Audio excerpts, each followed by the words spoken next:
This is a guide to how to buy property in Panama. So you've been looking at Panama and you want to know more about how to purchase property here. A while ago, I did 2 videos that were in depth on how to purchase and how to close. But I realized that I didn't have a video that would give you just in a nutshell what that means. I think in this video, what I'm gonna do is give you that nutshell, but especially if you are from North America, let's call that the States and Canada, check out those other 2 videos. I'm gonna link them below. Especially for the closing, what does that mean? It's a slightly different procedure here in Panama, and it's important for you to watch that because it's so many steps. Here I'm gonna give you the broad umbrella so you understand how it roughly works. One of the questions people ask is like, as a foreigner, can they own real estate in Panama? And yes, there are no restrictions for foreigners to own in Panama. And there are no restrictions for foreigners to rent in Panama. There are certain things that you will see, for example, in your due diligence. We'll go through a couple of things, items that it's important for you to understand, to ask, right? But straight out, there are no restrictions. So let's get started. You find a property and you loved it and you're like, I want it. First things first. Do you have a lawyer in Panama that can do a due diligence? Get a lawyer. If you do not have a lawyer in Panama, ask me, I'll send you lawyers. Because it's important. You do need to do your due diligence. Obviously, if you buy in Casco Viejo and you buy through us, I'll be able to give you a whole knowledge on the properties that you're buying. But if you're buying, let's say, beach property, especially with land, you have to be so careful because there's a lot of possession rights in front of the ocean. So that whole waterfront situation and islands, you need to have someone to look at those titles and make absolutely sure that you're gonna be okay. Okay? So, step 1. How do you make an offer? I know in the States, for example, it's very common to have a written offer. It's very formal. I love that.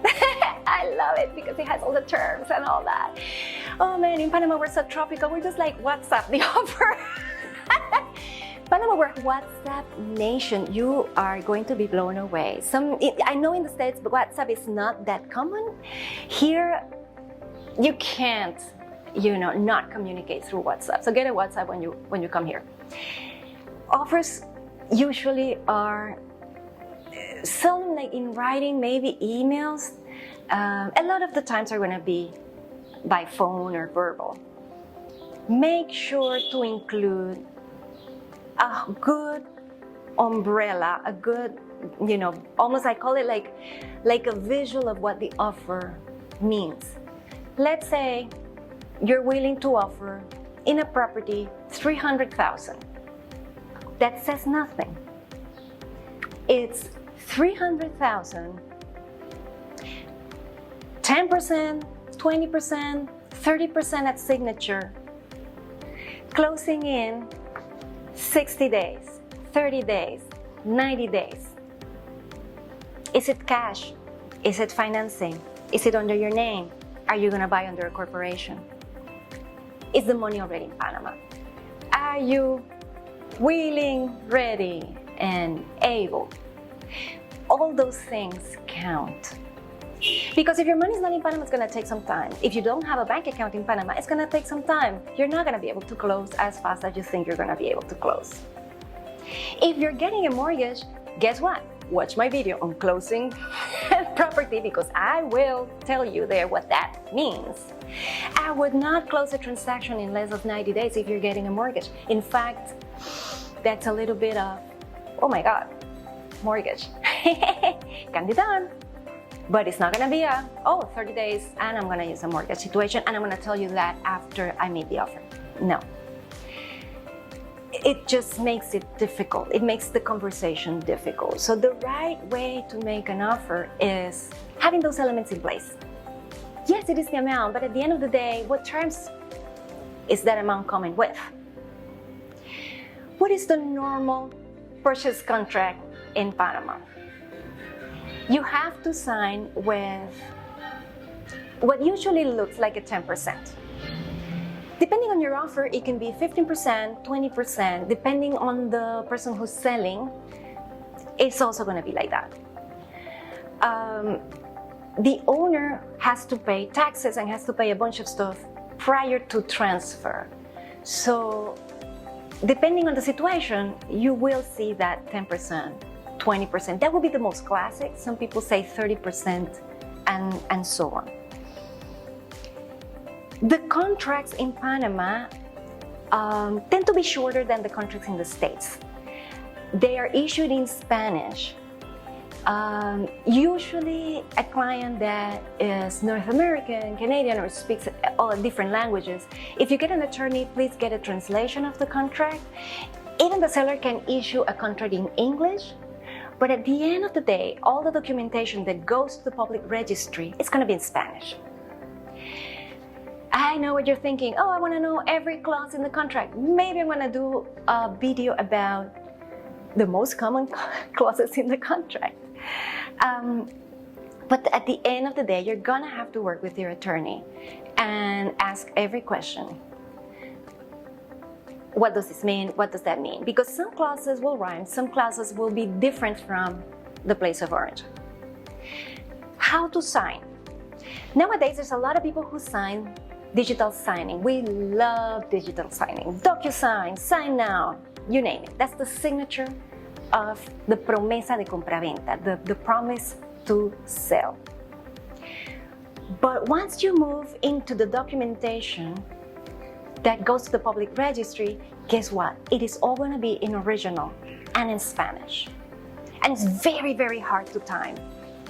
So for all of you who are used to doing everything yourself, oh, I want to sign the deed myself, oh, I want to, it's not worth it.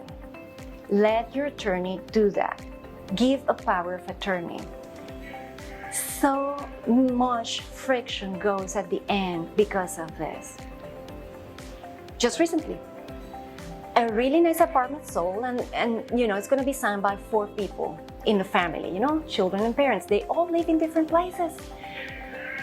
Wow! So 4 people have to travel on a day that I can't even tell them when to sign a document. No! Give power of attorney to your one attorney and let the attorney run with the paperwork. You do not add any value at that stage. You already added the value in picking the property, inspecting the property, knowing that the property is okay. The rest is paperwork. And your attorney can deal with that.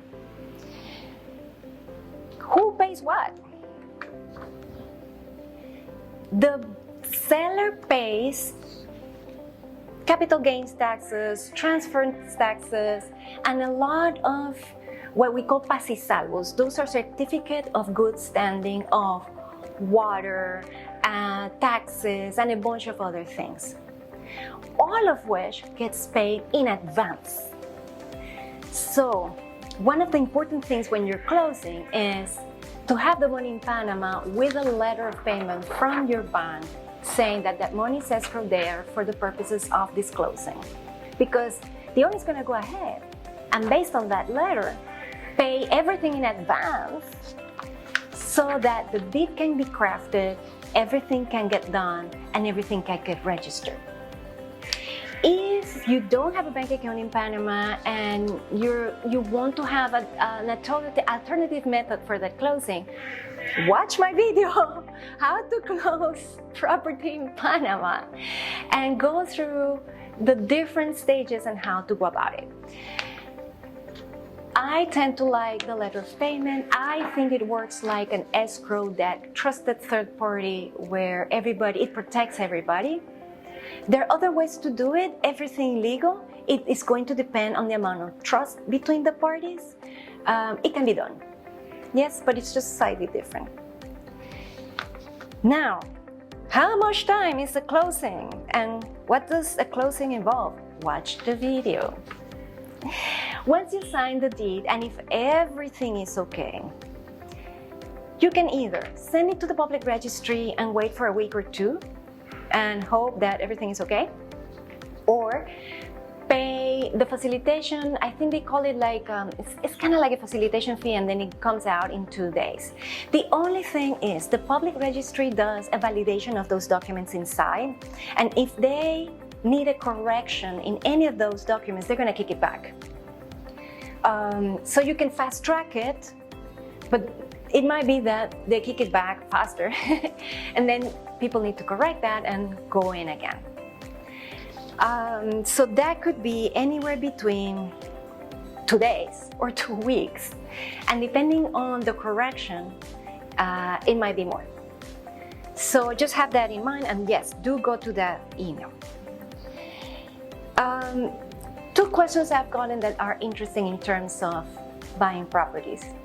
Somebody once asked, well, I bought an investment apartment for the purposes of Airbnb.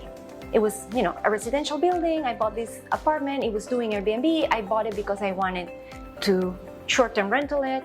Now the building got together and they banned Airbnb-style rentals in the building. Do I get grandfathered in? And the answer is no. This is not legal and financial advice, but no.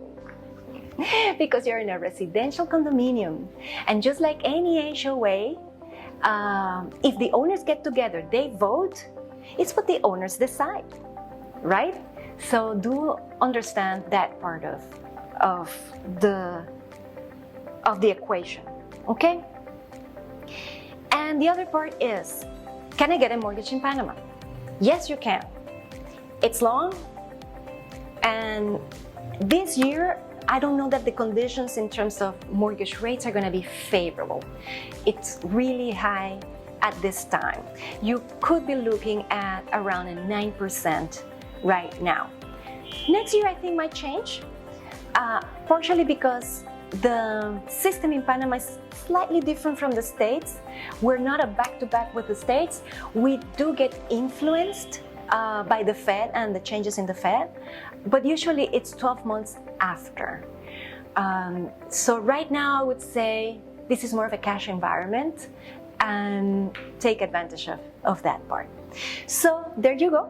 It goes into the public registry. It comes out under your name. The owner grabs the letter that you gave him with the title, and the letter goes to the bank, and it gets changed in 4 or 5 days into cash.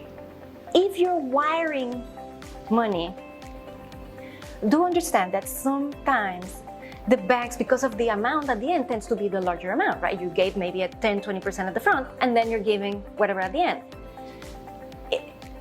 The banks are going to ask for documentation because then it's a big wire coming in, and that might delay that payment, and that can cause friction. So please, please, please, this is important. Before getting into the transaction, smooth all these details out.